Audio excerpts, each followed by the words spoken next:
हरये परमात्मने प्रणतक्लेशनाशाय श्रीगोविन्दाय नमो नमः। ठाकुर हमरे रमण बिहारी, हम हैं रमण बिहारी के। साधु सेवा धर्म हमारा, काम न दुनियादारी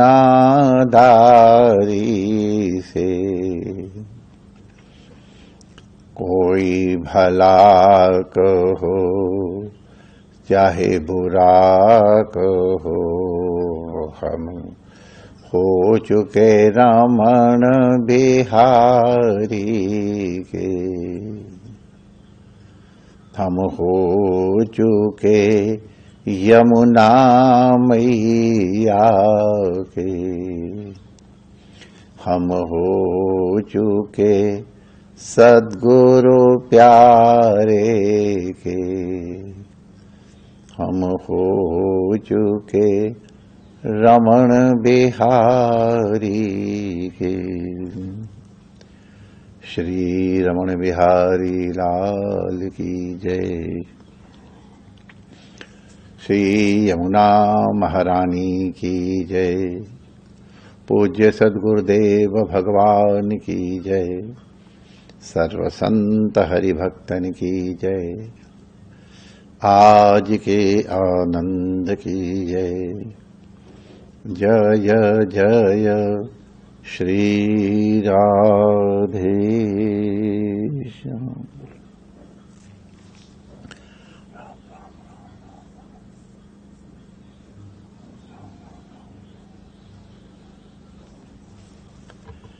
नारायण नारायण नारायण नारायण।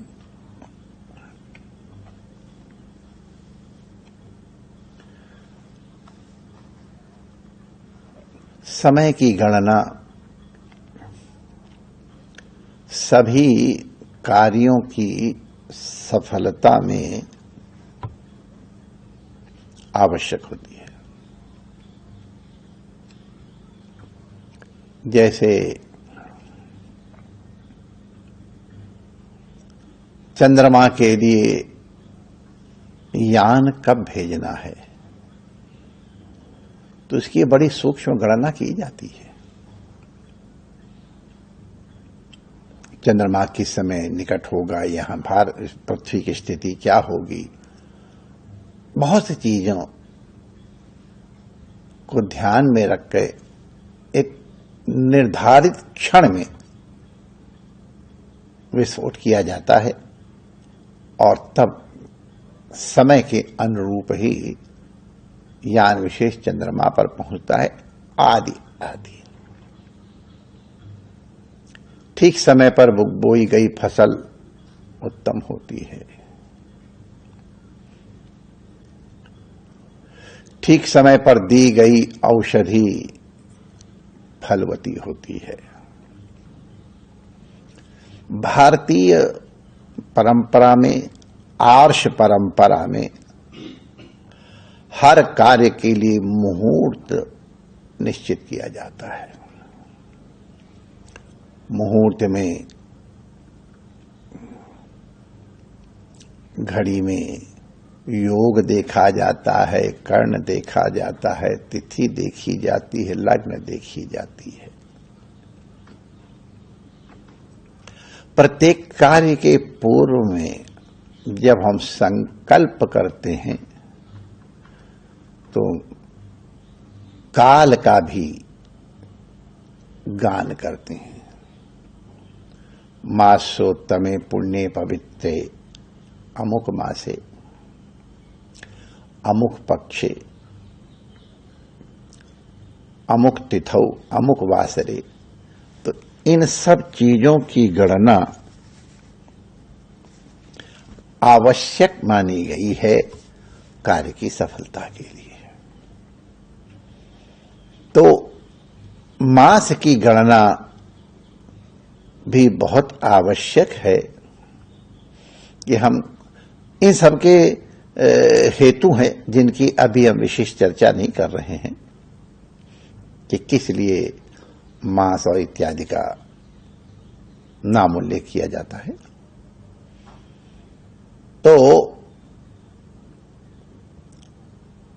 ज्योतिष शास्त्र के अनुसार वर्ष में 12 महीने होते हैं, चैत्र वैशाख ज्येष्ठ आषाढ़ लेकर के, और इस वर्ष की गणना 12 महीने के हिसाब से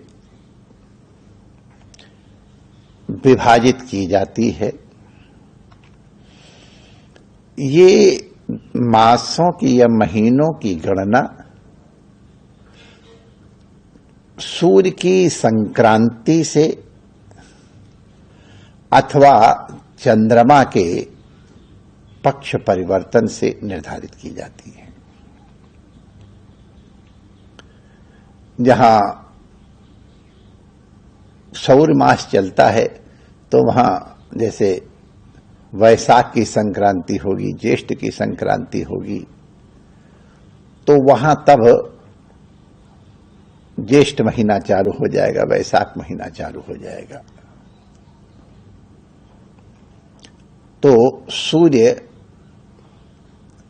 एक संक्रांति से जब दूसरी संक्रांति में या जाता है तो वो सौर मास कहलाता है। चांद्रमास में 2 पक्ष हैं। जब चंद्रमा पूर्णिमा तिथि को पूर्ण करके प्रतिपदा में प्रवेश करता है तो कुछ लोग पौर्णमांत मास मानते हैं और कुछ लोग अमावस्यांत चांद्रमास मानते हैं। तो इस तरह से चांद्रमास 2 प्रकार के हैं, एक पूर्णिमा से पूर्व होता है और एक अमावस्या से पूर्व होता है। लेकिन हम नामधेय कुछ भी करें, सृष्टि की गति, चंद्रमा की गति, सूर्य की गति, पृथ्वी की गति, शनि की गति, इन सब की गतियां तो सुनिश्चित हैं। तो इन गतियों के अनुसार व्यवस्था तो सुधार के बनानी ही पड़ेगी। अब जैसे सौर वर्ष 365 दिन 6 घंटे का लगभग होता है। हमने बहुत घड़ी पल इत्यादि भी सुनिश्चित है, लेकिन हमने सामान्यतः बता दिया कि 365 दिन 6 घंटे का 1 वर्ष होता है। और चांद्र मास के हिसाब से 354 दिन का लगभग 1 वर्ष होता है। तो इस प्रकार से सौर मास और चांद्र मास में गणना के अनुसार वर्ष में 11 दिन का अंतर आ जाता है। सौर वर्ष और चांद्र वर्ष में 11 दिन का अंतर आ जाता है। ये अंतर ठीक करने के लिए अधिक मास की व्यवस्था की गई है। क्योंकि संक्रांतियां निश्चित हैं, तो इसलिए 32 माह 16 दिन के बाद और 8 घड़ी के बाद एक मल मास शुरू हो जाता है। इसको मल मास इसलिए कहते हैं, ममलुच इसलिए कहते हैं कि इस महीने में संक्रांति नहीं आती है। संक्रांति विहीन होने के कारण इस मास को मलमास कहते हैं और इसलिए इस मास में कोई पवित्र कार्य इत्यादि नहीं कराते हैं। यहां हम आपको स्मरण करा दें, ये काल की गणना बड़ी कठिन है। पाश्चात्य गणना के अनुसार भी काल के अंतर को ठीक करने के लिए हर 4 साल के बाद एक दिन बढ़ा देते हैं, जिसको लीप ईयर कहते हैं। हर साल फरवरी 28 दिन की होती है, लेकिन लीप ईयर में 29 दिन की फरवरी होती है। बहुत वर्षों बाद इस वर्ष ये संयोग आ रहा है कि लीप ईयर और अधिक मास दोनों एक साथ पड़ रहे हैं। शायद 150 वर्ष के बाद ऐसा आया है कि लीप ईयर और अधिक मास साथ साथ एक वर्ष में आ रहे हैं। अक्टूबर में संभवतः 2 पूर्णमासियां भी पड़ेंगी। ये कुछ विलक्षण ही वर्ष है। तो मल मास में चूंकि कोई पवित्र कार्य नहीं करते हैं, इसलिए इसको मल मास कहते हैं। भगवान शरणागत वत्सल हैं। काल के रूप में वही है, कालोस्मि। भगवान काल के रूप में परमात्मा स्वयं ही है। तो ऐसी कथा है कि मलमास भगवान के पास गया कि महाराज हमने कौन सा अपराध किया था, हमको मलमास कहा गया, ना हमें शादी होए, ना हमें ब्याह हो, ना कोई नया मकान खरीदे, ना कोई गाड़ी खरीदे। तो भगवान ने चिंता क्यों करते हो, अब तुम मेरे पास आ गए हो ना, चाहे अब के सुदूराच भजते मामन ने भाग, तुम मेरे पास आ गया, मेरी शरण में आ गया ना।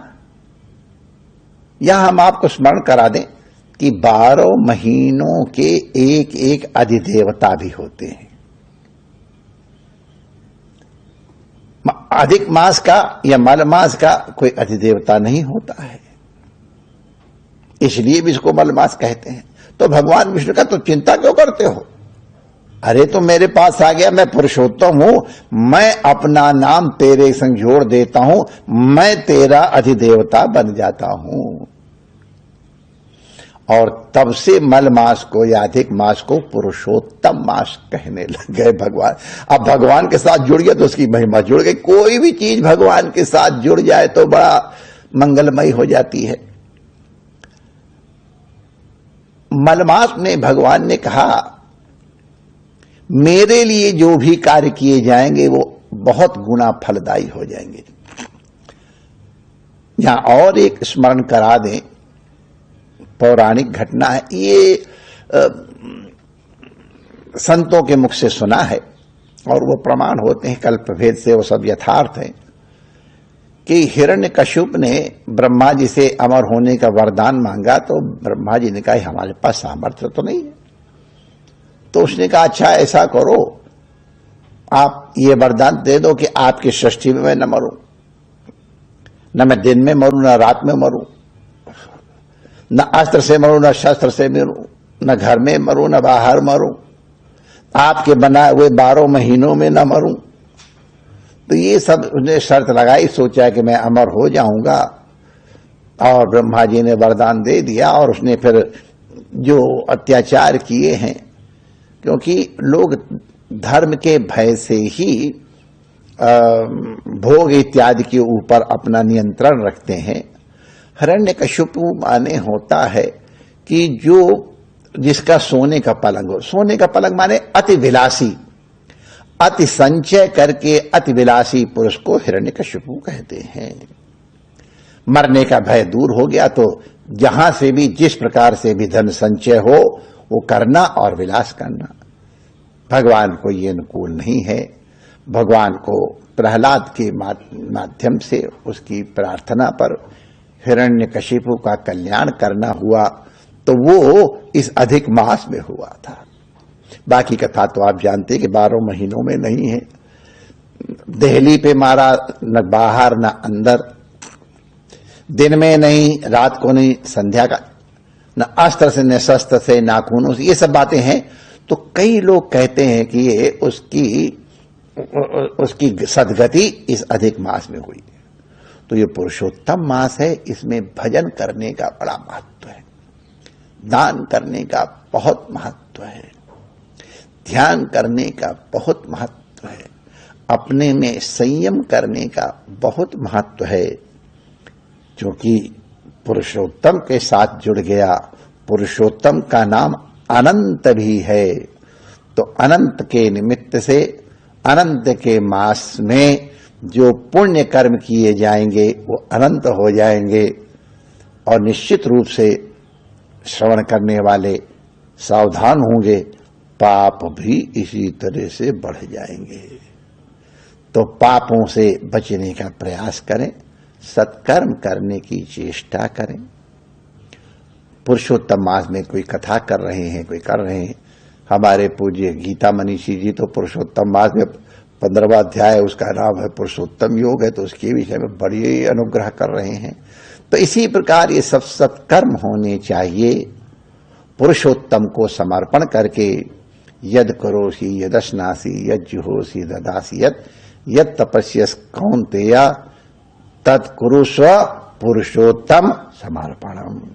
श्री रमण बिहारी लाल की जय।